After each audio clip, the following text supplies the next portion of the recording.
Hey guys, Jordan with WTI. We love having our mason jars, but we realized we definitely needed lids.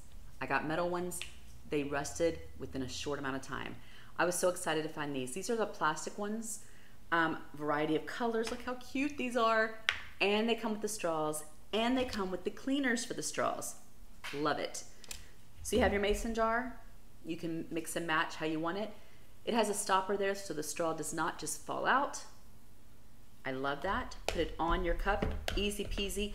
What I like about this too is I can throw them in the dishwasher because that was the problem I had before. And now look, not only are they cute, but they're functional. I love the fact that you can mix and match, so if you have a certain color that day, other people know that's your drink in your house.